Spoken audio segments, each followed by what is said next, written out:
Hello, beautiful people, and welcome to the Nefer pre-release analysis. Before we get into the actual pre-release, I want to give a little bit of context for the reason why there's been so much conflicting information about Nefer up until now. Nefer is a character with combo optimization that creates a situation where when you're relying on gameplay from leakers, sometimes the gameplay won't be optimal and it'll be difficult to tell what combos are possible and how fast you can get those combos to go off. And I say combos, but it's not really combos, it's just dash cancels. You can dash cancel her charge attack pretty early, and the earlier you do it, the faster your charge attacks come out. As we're gonna see once we get into reading her actual kit, her base gameplay loop is entering a stance that allows her to do a certain amount of attacks and doing those attacks until you don't have any anymore and just repeating that. And rather than being gated by cooldowns, you're just gated by how quickly you can do those attacks. In my very first impressions on Nefer, I wasn't aware yet of how long her animations were. So I talked about it pretty much assuming that the animation time wasn't really a gate. And then we realized that animation time was a problem. And so I talked about how that made her a lot worse than I initially thought. Well, now that we have actual footage of animation cancels on Nefer, she's kind of back to the initial, where with good enough combos, your rotations won't really be longer than what your cooldowns allow. It'll still depend on the team, obviously, but at the very least, it's a possibility. Anyways, base HP 12,704, and she's a non-fielder, by the way, so a bit on the higher side. Base defense 799. She shouldn't have any particular problems with dying. Base attack 344. This is hilarious because Nefer is not an attack scaler. Crit damage is Ascension. Nefer, just like Lauma, also has 200 base EM. Now, the reason for that is because Nefer and Lauma are the only two characters in the game that have an ability that directly scales with EM. Every other EM scaling ability has another portion of the ability, right? You look at Nahida's damage, for example, it scales with both attack and EM. What that means is that if you have 0 EM on Nahida, because Nahida has base attack, her skill still does damage because it also scales with attack. But with Lauma and now with Nefer, these are characters that have direct EM scaling damage that doesn't have any other scaling or any base damage, which means that if they had 0 EM, the ability would literally do 0 damage. And they don't want that in the game, which is why they gave her base EM. Do keep in mind though,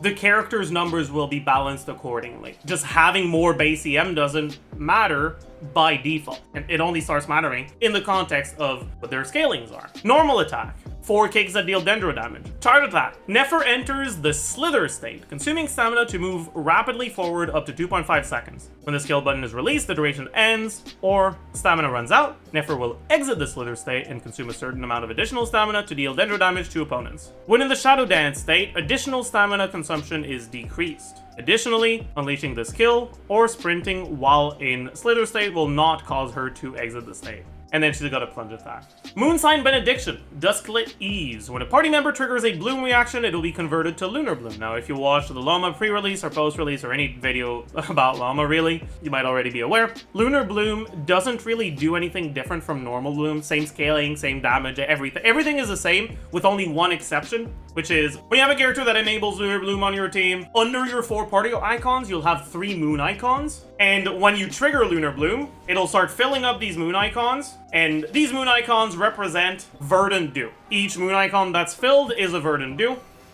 and your Lunar Bloom abilities consume Verdant Dew to deal their damage. As you can see,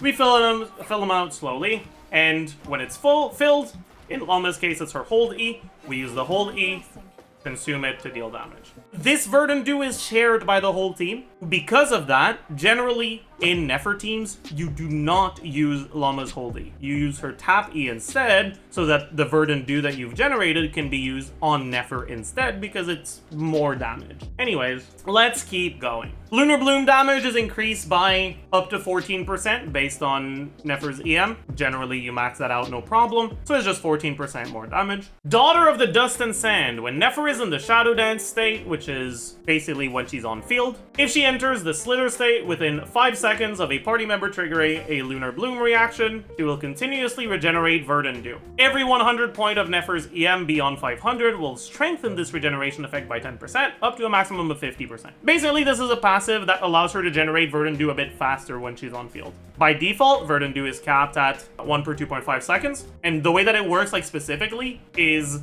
for the next 2.5 seconds after you trigger Lunar Bloom, your moons will fill up. What that means is that if you're triggering Bloom at a frequency that's longer than once every 2.5 seconds, every Bloom will be a Verdant Dew. But if you do 2 Blooms quickly in a row, for example, right, if I do Mona and 1 dash, as you can see, I'll fill up the first moon, and then I'll just start filling up the second one. This will basically just mean that it'll be 1.25 seconds of Verdant Dew generation instead. Actually, I'm not sure if it's 1.25. The way that this 50% work could be 50% less time or 50% more speed. But it doesn't really matter because the Hydro units and the Dendro units that are used in Nefer teams don't really often lead you to problems with Verdant Dew generation. Next is her Elemental Burst. Sacred Vow, True Eyes Phantasm. Grant revelation to the mysteries of the false through Thoth's true sight, dealing AoE dendro damage to opponents ahead. When unleashed, Nefer will consume Veils of Falsehood to increase the damage dealt by the current Elemental Burst. Veils of Falsehood is something she just obtains generally. We'll explain how she gets them later. You can have up to 3. So when it's crowned, it's 120, and this is just damage percent. And the reality is that the motion value on this is just not great. It's not completely awful, but as we're gonna see later, Nefer actually has some pretty solid output, and as we talked about earlier, she is gated by animation length, which means using a long burst animation for something that just does okay damage is often just not gonna be worth it. Is her burst as bad as like Arlecchino, for example, where the burst is straight up a massive DPS loss? No, her burst is kind of DPS neutral to use. Slight DPS loss, but it's not massive. The way that you can think about it is the burst button is an optional thing you can press when you feel like it. You don't have to build energy to get it, so ER is pretty much a useless stat on her, but it's not bad to use when you have it available. Now, let's get into the aforementioned meat and potatoes of the kit. Nefer will be granted the corresponding buff based on the party's moon sign. Moon sign Ascendant Gleam, so if you have at least 2 Nodcry characters, when she unleashes her elemental skill, any Dendro cores and Bountiful cores on the field will be converted to Seas of Deceit. And any Lunar Bloom reactions triggered by nearby characters in the following 15 seconds that would create Dendro cores or Bountiful cores will instead create Seas of Deceit. In other words, when you swap to Nefer, and for 15 seconds after you use her skill, you can't bloom. And instead, you get Seeds of Deceit. Seeds of Deceit cannot trigger Hyperloom or Burgeon and will not burst. When Nefer unleashes a charge attack, or Phantasm Performance, which is a charge attack as well, she can absorb Seeds of Deceit within a certain range, gaining 1 stack of Veil of Falsehood for every seed absorbed. When this effect gains 3 stacks, or when the 3rd stack's duration is refreshed, Nefer's EM will be increased by 100 for 8 seconds. Now, the only thing in her kit that consumes the Veil of Falsehood stacks is the burst that you don't really use, and if you use it, you can use it at the end of your rotation. So, pretty much all you need to do is trigger Bloom 3 times, and you have this passive maxed out for your rotation. You still need to trigger Bloom more for the Verdant Dews, but it wouldn't be unreasonable to just consider this to always be maxed out pretty much no matter what. You might think 15 seconds, okay, so if your rotations are longer than 15 seconds, you can maybe trigger some Hyper Blooms or Blooms at the start of a rotation. You can do that on the first rotation, but you can't really do it after because you use 2 skills per rotation with Nefer, and so it's not going to be 15 seconds per rotation, it'll be like 15 plus the gap between your 2 skill usage, which is like 20-ish. Any rotations shouldn't be longer than that. Additionally, if you Hyper Bloom during your setup, it is possible that your first charge attack happens without 3 Veil of Falsehood stacks. And as we're about to see, you want Veil of Falsehood stacks, so it might not actually be something you want. And that might create situations where you use 1 additional Nefer skill at the very beginning of your setup just to prevent yourself from Hyper Blooming. Anyways, let's talk about Veil of Falsehood. Veil of Falsehood, after absorbing the Seeds of Deceit, she gains this effect, which increases the damage dealt by her charge attacks.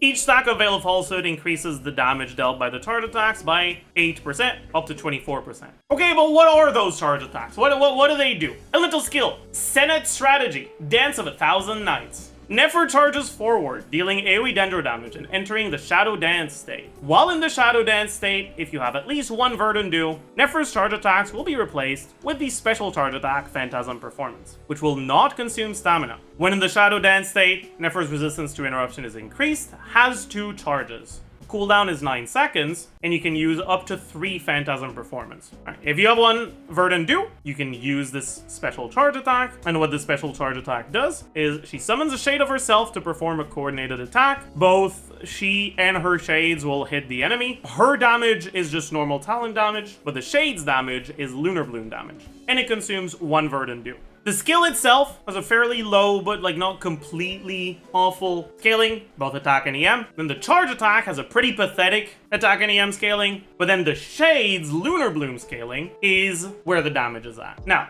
Lunar Bloom damage. Lunar Bloom works a little bit differently from Lunar Charge for direct damage. It isn't multiplied by 3, it doesn't have that ×3 multiplier that Lunar Charge has, and instead of scaling with attack, it scales with EM. But it also gets multiplied by your EM multiplier. Usually, when you have an ability that triggers a reaction, like let's say a Mel reaction on Mavuika, you've got Mavuika's attack and you got Mavuika's EM. What happens if you get 1 main stat's worth of attack percent? It's an increase of about 14%. If you get an EM main stat instead, it'll instead be an increase of about 19%. So with these specific stats, you'd rather get an EM main stat than an attack substat. But the nice thing about a character like Nefer is that the stat that gets multiplied by the EM multiplier on triggering a Lunar Bloom is already EM. In other words, you get to double dip into an EM stat. Usually, when you're like only scaling with 1 stat, getting more of it tends to be a little questionable. For example, getting an additional EM main stat's worth of stats on a Hyperloom character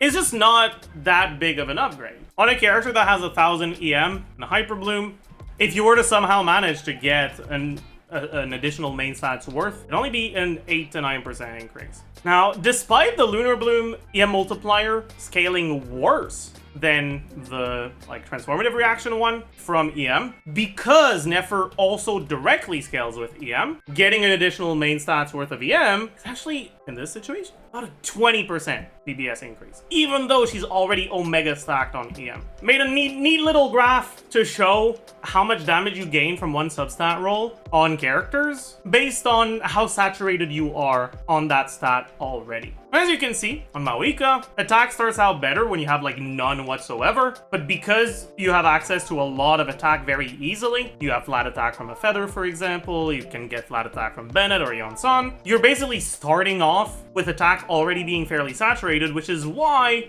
most of the time, EM Sense is better than attack Sense on Mavuika. Well, as you can see on Nefer, even saturated, it's still really damn good. And before you saturate on this stat, it's insane. Does that mean that it'll be better than getting crit? Not necessarily. As you can see from this, if you were able to stack the same amount of each stat, you would actually saturate with crit more easily than you would saturate with EM. But they still stay pretty close together, which means if you're able to saturate with EM more than with crit at high investment, you'll care more about crit.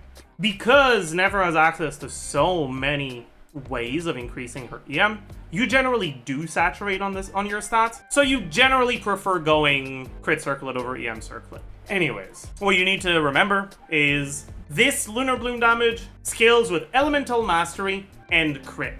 That's it. How much damage does this do? Alright, so we got 163 motion value, and unlike default talent damage, just like Lunar Charge, this ignores enemy defense. So it's actually basically double this in practice. Well, in order to tell how much damage this does, we need to know how much Elemental Mastery Nefer's gonna have. 200 by default from her base stats. We have EM main stats on Sands and Goblet. Reasonable amount of EM substats is generally around 4, but let's say 80 Elemental Mastery from substats. The Nodcry carry set bonus is another 80. The Nodcry support set bonus that you'll have on someone else on the team is another 120. Dendro Resonance, which is very easy to get because her best teammate is a Dendro character, is either 80 or 100, depending on what else is on your team. For now, let's say 100. And then her best free-to-play option, by default, is going to be be the Blackmarrow Lantern, which is 221 EM. And then if you're using Aino, C0 Aino, she can use the Instructor set. So that's another 120, but that's not full uptime, so let's say 80. You can use Forest Regalia, you can use a few other things that increase your EM, but for now, let's leave it at this. But it's fairly easy to reach 1200 plus EM. What's your EM multiplier with this? Well, the formula is 6 times EM divided by 2000 plus EM, or the way it's increased, so plus 1 for the multiplier. But that's by default. But we're getting additional things. Both Nefer and Lauma's passives give 14% base damage, with times 1.28. But yeah, that's true. I forgot the 100 elemental mastery from having 3 stacks on Nefer. Then we also have, if we're using Blackmarrow Lantern, 48% from that, 10% from the Nod Cry carry set, and another 10% from the Nod Cry support set for 20. And then the Ascendant Gleam passive effect that gives you anywhere between 0 and 36 based on the stats of your non-Nod Cry characters on the team. For now, let's assume you get about another 20%. In practice, it generally varies somewhere between 15 and 25. Then you've got your crit. So she's got crit ascension, crit main stat, about 20 substats of crit, which is generally what I use for my calcs. 60% crit value from the non-cry carry set. But we also get an additional 40% Lunar Bloom crit value, 10% crit rate, 20% crit damage if we're using Lauma.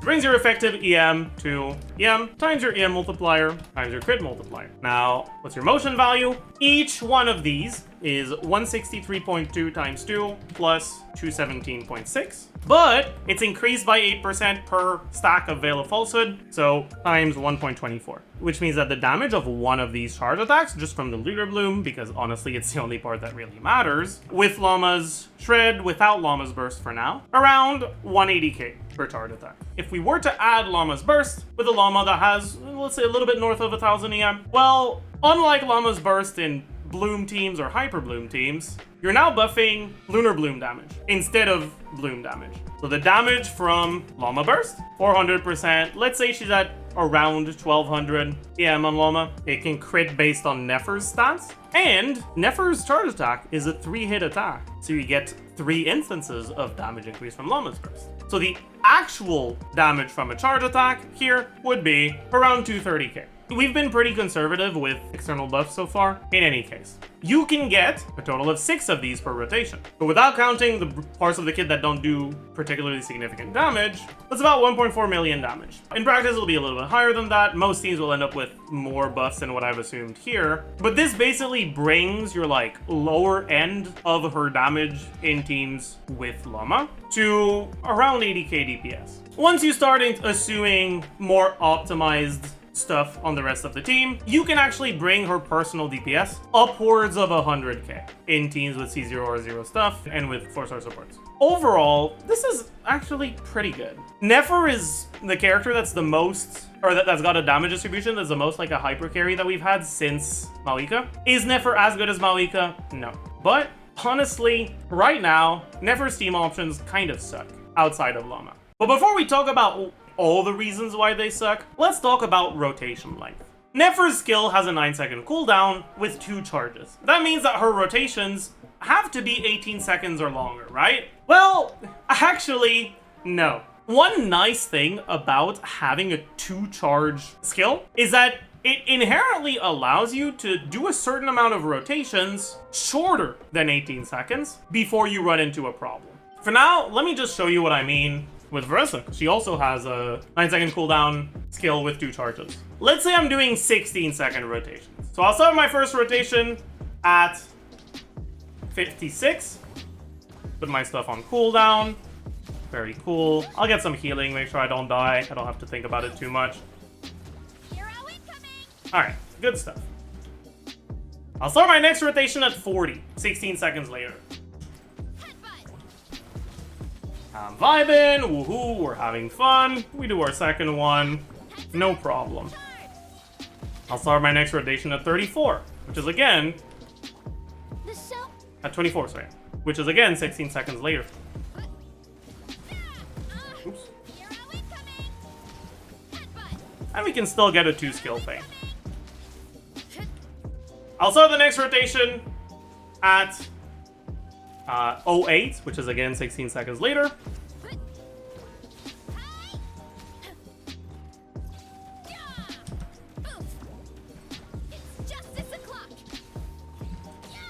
And then the next one at 52.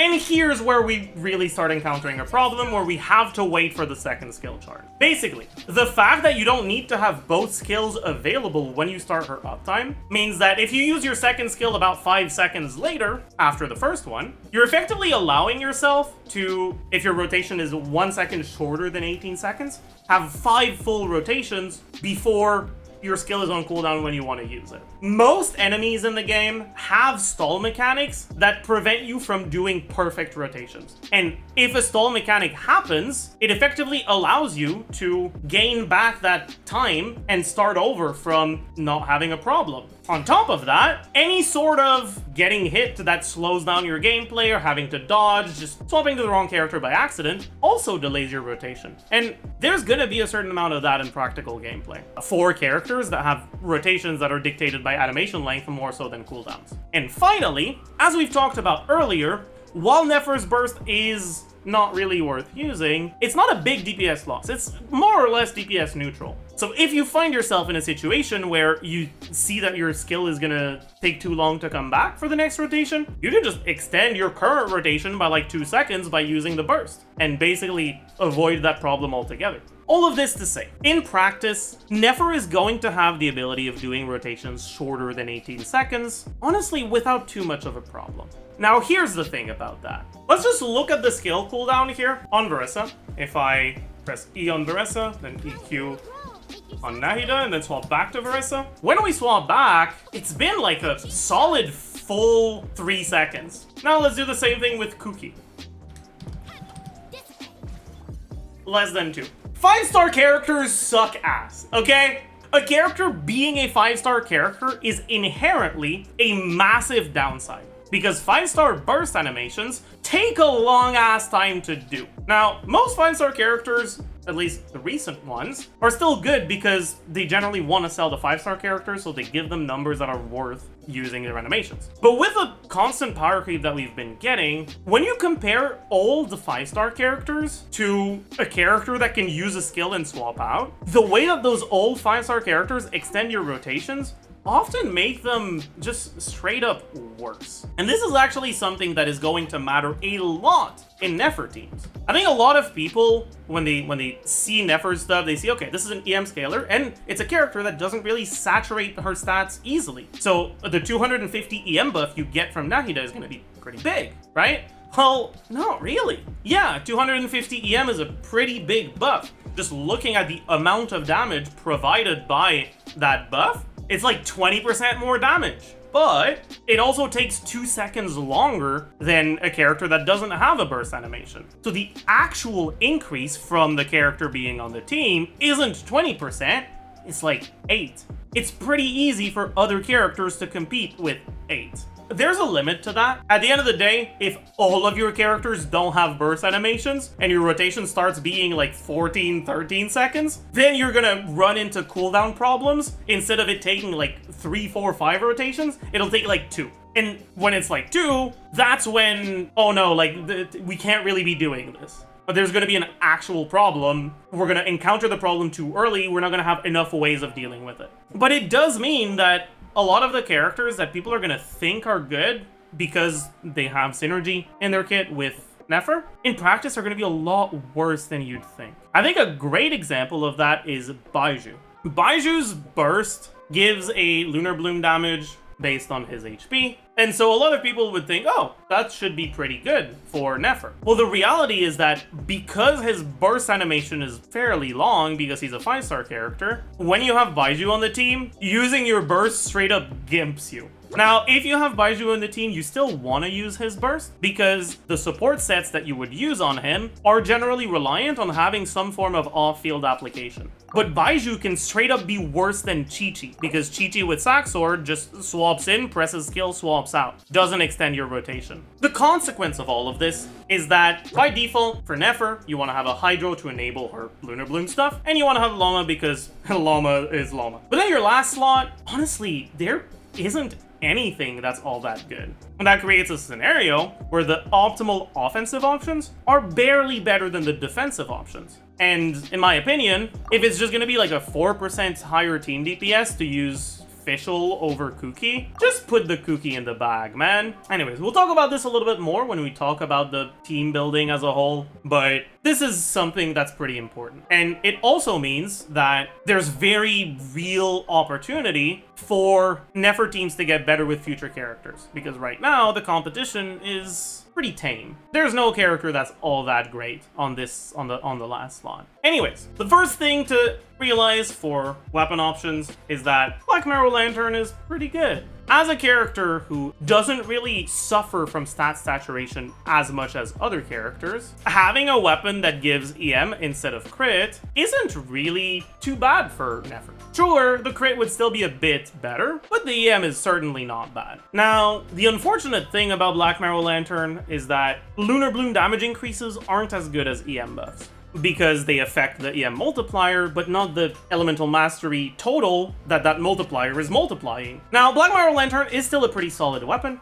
and it is fairly similar to your 4-star crit stat sticks like Sacrificial Jade or the Widsith. The reason why I wanted to talk about Blackmarrow first is because Blackmarrow being as solid as it is actually the main reason why a lot of the 5-star weapons are just not even worth looking at. Good example of this is Lost Prayers. Lost Prayers is generally, almost always, a pretty solid weapon. But the reality is that on Nefer, who doesn't really care about the attack, and who doesn't care about the damage percent, all this gives is 33.1 crit rate, 66 crit value. And the reality is that 66 crit value on Nefer is just a little bit worse than all the things you get from Blackmarrow. So Lost Prayers is just straight up worse than your craftable, despite it being a crit weapon. Reliquary of Truth, her signature. It's low base attack, high substat, which is always something you want to see when the character isn't an attack scaler. Crit damage substat, not crit rate, which is nice because the set bonus she uses gives her crit rate. Passive, 8% crit rate. When the character uses a skill, gains 80 EM for 12 seconds. When the character deals Lunar Bloom damage, gain 24 crit damage for 4 seconds. If both effects are active, they're increased by 50% each, so 120 EM, 36 crit damage. On Nefer, right, this is 36 crit damage, 8 crit rate, so 52 crit value, and 120 EM. Reliquary of Truth is about a little bit under 25% better than Blackmarrow. It's her best in slot. Now, one thing that's interesting about the signature weapon on Lauma is that it is somewhat similar to Mavuika's signature in the sense that Nefer is a hyper carry. So a 25% upgrade to her damage is basically a 25% upgrade to your team's damage. 1,000 Floating Dreams is 265 EM. It gives 32 EM for each character that is Dendro on the team other than her. Generally, that's 1 or 2, and then damage percent you don't care about. And it also buffs the rest of your team's EM by 40. It's about as good as Blackmarrow, so if you don't have a Blackmarrow already, if you don't feel like leveling a new weapon up, don't feel like using your billets on something, you don't need to at all. This is very usable. And when I say similar to Blackmarrow, I mean, I'm talking about Blackmarrow R5. I'm always talking about Blackmarrow R5 unless I specify otherwise. Next is Tome of Eternal Flow and Surf's Up. Now, the reason I'm putting both of them together is because, well, HP doesn't matter. Charge attack damage doesn't matter. 20% HP doesn't matter. Normal attack damage doesn't matter. Basically, the passive on both of these weapons is meaningless. So it's just the stats, and 88 crit value is actually a little bit better than the base stats provided by R5 Blackmarrow. And we said that Lost Prayers was a bit worse at like 66 crit value. Well, 88 is a bit better. Next, the EM stat sticks. Sunny Morning Sleepin' and Starcallers Watch. This may come as a surprise to you, but Nefer is not an Animo character, so she can't trigger Swirl. That being said, 9 seconds after a skill hits, that's trivial, so this is basically 96 EM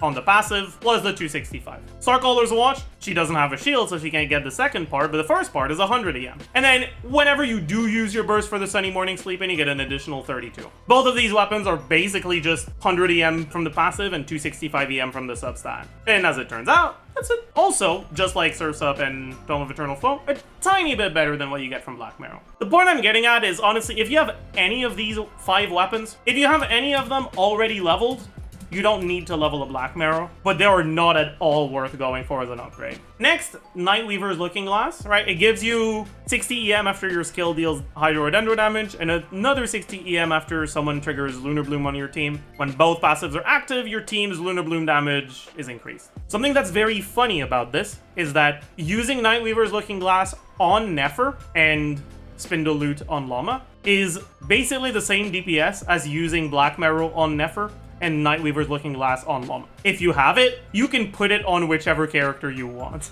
which is very funny. It's a better weapon than the other 5 we've mentioned, but there's not that much of a reason to put it on her. And next is Dawning Frost, the new 4-star weapon. Dawning Frost is basically just like a 4-star version of Nefer's signature, which gives some crit value and some EM. Medium base attack, medium substat crit damage weapon. For 10 seconds after a charge attack hits an opponent, EM increased by 72. For 10 seconds after a skill hits an opponent, EM increased by 48. For Nefer, you get both of these no problem. So this is 120 EM, and at R5 it's 240. R1 Dawning Frost is a tiny bit better than Blackmarrow. R5 Dawning Frost is about 10% ahead of Blackmarrow. This is a gotcha weapon though, so the only way you're gonna get it is by going on her weapon banner, and it's never better than her signature. But it is technically her best in slot 4-star. Next is Widsith. Widsith is a funny one because Nefer doesn't care about attack and doesn't care about damage percent. So the only good buff on Widsith for her is the EM1. When you get the EM buff, Widsith is about as good as her signature. When you don't get the EM buff, Widsith is worse than the craftable. That being said, worse than the craftable doesn't mean significantly worse than the craftable. R5 Widsith, actually even R1 Widsith, just Widsith in general, compared to R5 Blackmarrow, is about 4% worse, and it's very similar to R1 Blackmarrow. That's assuming you don't have a buff. In my opinion, if you have a Widsith already leveled and it doesn't like need to be used on someone else, there's not much of a reason to use Blackmarrow, because when you average it out, assuming that you get a buff every other rotation and that you get the EM buff a third of the time, so you get 1 out of 6 rotations buffed with EM, it's slightly better than Blackmarrow. When you don't get the buff, it's not too far behind, and when you do get the buff, you feel like you're on top of the world.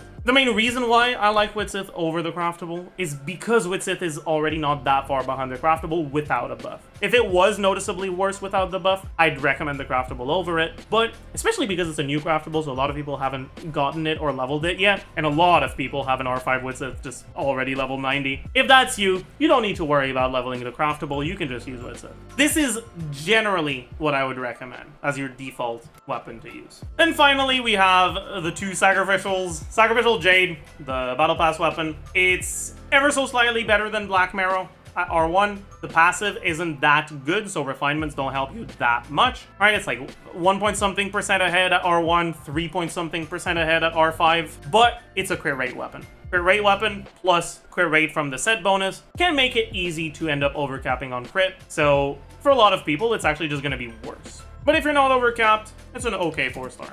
And finally, we have Sac Frag. I think a lot of people will get baited by the skill reset on Sac Frag. It's not, like, bad to get a skill reset, but unless the whole rest of your team is, like, completely 0 field time, getting a skill reset doesn't even necessarily mean you're gonna use it, because you kind of just swap out to refresh your buffs after 6 charge attacks anyways. This is with what we've currently seen of her cancels and her animation length, which means if people come up with like even faster cancels on her animations, there is a possibility that Sac Frag can become better as a way to get 9 charge attacks if you can just get them faster.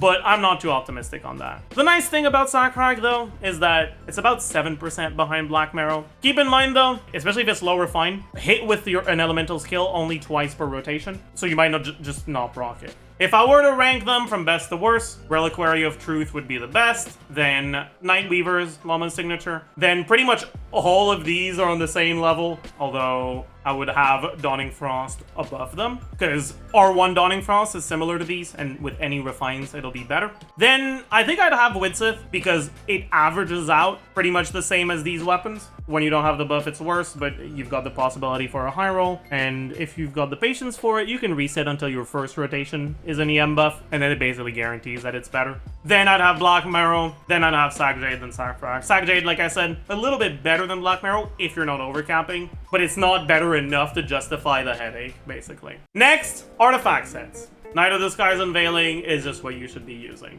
If you don't have a good Night of the Skies Unveiling yet, you can cope with other stuff. You can use Gilded or Flop, Flowers of Paradise Lost. If you're using Farina, you can use Marie-José Hunter. It's okay. Better than Gilded Dream and Flop. Gilded Dream will only have 2 stacks at best for the EM buff because you always want to use Lauma. Flop is direct Lunar Bloom damage rather than Elemental Mastery, so it's a bit worse. Otherwise, you just go 2-piece, 2-piece. Because Gilded Dreams is never going to be more than 2 stacks for the EM, right? It's 180 EM at best, 130 or 180, depending on whether your last slot is Dendro or not. But 2-piece is 160. The difference is 1 EM roll. Most people's 2-piece with EM is better than their 4-piece Gilded. So for most people, I'd actually go 2-piece over Gilded if you don't have a good Sky set yet. Marie-José Hunter, it's not too far behind Sky if you have Farina, but it only works with Farina, and only if you have Farina and a healer.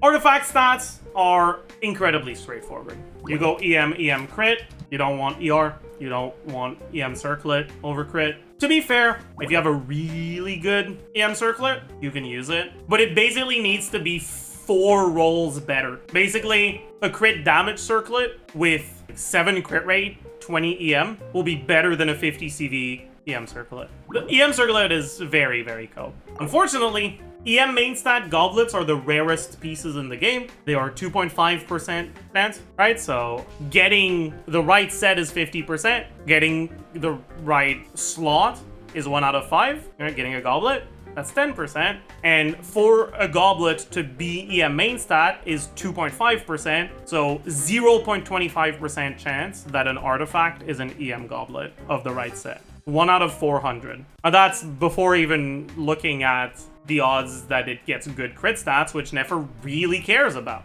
Unironically, the elixirs that allow you to craft chosen main stats are so good for her. Especially because EM sands are also rarer than attack sands. Being able to craft an EM goblet might allow you to go for a really good off-piece EM sands if you don't have a good one on the right on the set. And finally, we have teams. Just like Flynn's, Nefer only really has one team, so rather than talking about different team archetypes, we're just gonna talk about different options for each of the slots on the team. The first slot on an Nefer team is the Lauma slot. If you don't have Lauma, oh boy. Lauma is about anywhere between like 25 and 35% ahead of the next best option for Nefer. It's a very big difference. If you don't have Lauma, you're a little cooked. One nice thing about this is that Nefer also has a very strong signature and very strong early constellations. If you're someone who just doesn't like Lauma, or if you just didn't get her because you weren't playing when her banner was out or whatever, right? You can make her teams almost as powerful as C0 or 0 with Lauma at like C1 or 0 or C0 or 1 without. If you don't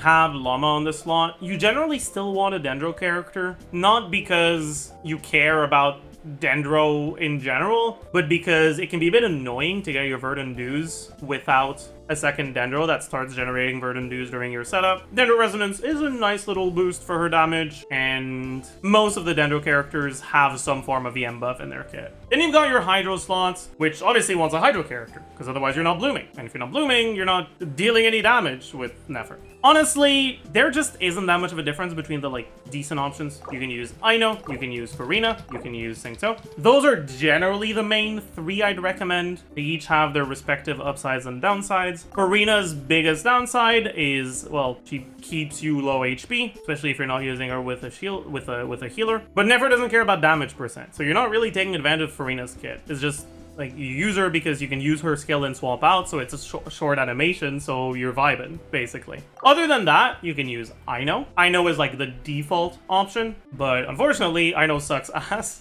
So as much as you can just use her by default, she kind of doesn't do that much for you. Now, unlike Flynn's, Nefer doesn't have Aino on her banner, so you're not pseudo guaranteed to have Aino's C1. And the reality is that C0 Aino just straight up doesn't do anything. She applies Hydro, but that's it. She's not even that good at it. She doesn't give you a buff, she doesn't really deal damage. And because of that, C0 Aino is generally worse than your alternatives. Other than that, you have Singto. And Singto here would be used just like in Flynn's teams, with alternating skill and burst. You don't want to have Singto extend your rotations.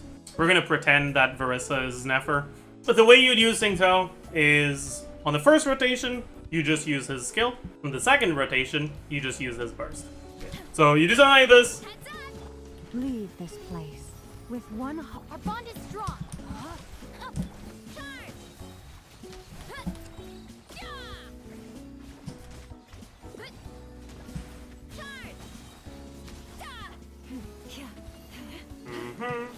I don't have enough ER on my Lauma because her build is cooked. Ram cutter. And you just do the next rotation where you just burst.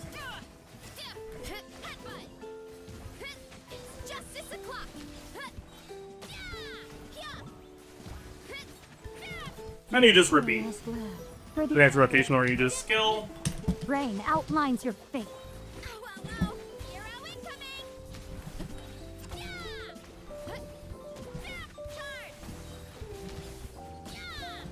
Leave this. Next rotation where you just burst. And you just keep going like that. The reason you can do this is because you're not reliant on very fast hydro application. You just need to generate enough that you don't run out of Verdant Dew. And Singto's orbitals are actually enough for that. The fact that his orbitals are enough is a very big deal because you don't want to do normal attacks on Nefer. Unlike a character like Mavuika, the startup of Nefer's charge attack during skill is not considered a normal attack. Alright, with Mavuika, like when you start inputting your attack button, it starts with an animation that is the same for the normal and charge attack, and it decides whether it commits to the normal or the charge attack based on how long you hold your button. But because it's coded that way, it allows effects that trigger when you use normal attacks to proc even when you do a charge attack. That's why Singto and Yelan proc on Mavuika's charge attacks. Nefer, as far as I've seen, isn't coded like that, which means you do not get Singto Rain Swords or Yelan Exquisite Throws unless you additionally include normal attacks. And that slows down your rotations because it means you now have more things you need to do. With Singto, because of his orbitals, you still apply enough Hydro to get your Verdant Dews, but with Yelan, you don't. Which means that with Yelan, you are forcing yourself into 1, a 5-star burst animation that's longer in the setup, and 2, longer combos on Nefer because you need to start weaving in normal attacks. Yelan by herself extends your rotation length by like 5-6 seconds. And so Yelan is awful in the Hydro slot for Nefer.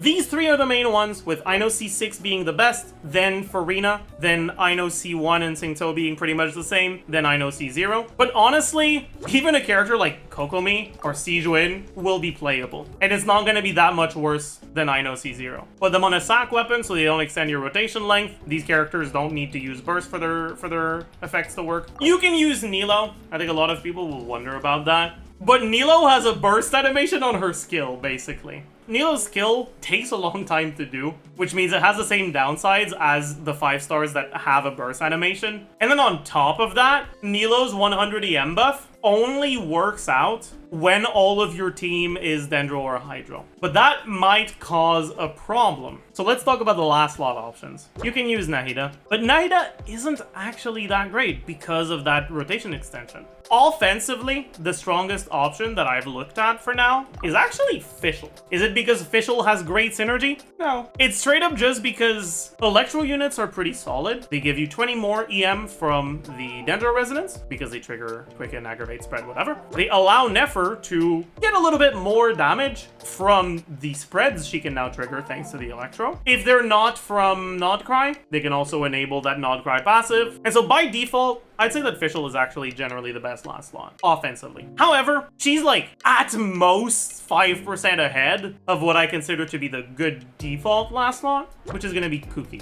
Honestly, just use Kuki. It is not enough of a gain to justify losing the defensive utility you get from Kuki. It's not the only option you have though. You can also use Inefa, and Inefa is actually pretty good, especially if the last slot you're using is not Aino. If the last slot you're using is Aino, with Inefa, you run into a problem, which is you don't have anyone that isn't from Nodcry, and you're now in a situation where you're not getting the lunar damage bonus from the Ascendant Gleam bonus. So Inefa with Farina or Inefa with Singto is also offensively so some of the strongest teams you can do. The thing with Nefer though is she's not actually that synergistic. You don't get pretty much any Lunar Charge reaction damage. You'll get a few Lunar Charge hits from her Ascension passive, but it's not even going to be full uptime because your Hydro application just isn't that great. But even just a few of them can actually be enough to outdamage Fischl because Fischl doesn't have great uptime compared to Nefer. Other than that, honestly, just use whatever healer you want. The gap between the strongest offensive option and the worst healer you can use is like 15%. All right, if you've been looking for an excuse to play your favorite character, Chi-Chi, for the past 3 years, here's your excuse. You could just use Chi-Chi. Bill her full attack so that she gives you higher Lunar Bloom bonus from the Ascension Gleam bonus, and put her in your last slot. The one thing to keep in mind, though, is you don't want to use a character that extends your rotation. A character like Diona is going to suck ass because without the burst, she doesn't have off-field application, so she can't refresh the Serenade bonus. You won't be able to have her be the trigger for a freeze reaction through some Dendro, so she can't use Instructor. And that means that in order for her to have a useful set bonus, you would need to extend your rotation to 20 seconds for a burst every rotation, which is cooked as hell. Whereas you can just put Sax or Chi-Chi on Serenade and chill. You can use Zhongli. It's a bit better than Chi-Chi, not that much. You've got a lot of flexibility in your last slot. As long as you use Lauma in a Hydro unit, your team's gonna work. Well, okay, I say that. A Hydro unit that has off-field Hydro that isn't Yelan, basically. Or I guess Candace C6 either. Oh yeah, Constellations. C1, the base damage for Lunar Bloom reactions caused by her burst is increased by 60% of her EM. This effect is also boosted by Veil of Falsehood. Basically, we can look at talent level 10 scaling, because generally if you're going for cons, you'll get talent level 10. Each of the 3 hits is increased by 60%, so her Lunar Bloom reaction damage is basically increased by 30%. It doesn't affect the part of her damage coming from Lauma's burst though, so it's less than 30% in practice. It's generally somewhere between 20 and 25 DPS. 25% DPS, sorry. C2 increases the stack limit for Veil of Falsehood to 5 instead of 3. So instead of 24%, it's 40%, and you get 200 EM when you're max stack instead of 100. This is a similar about 20-ish%. A tiny bit less than the C1. C3, talent damage on the skill. It's about a 14% upgrade, a little bit north of 10% overall. It's a lot worse than the first 2 cons.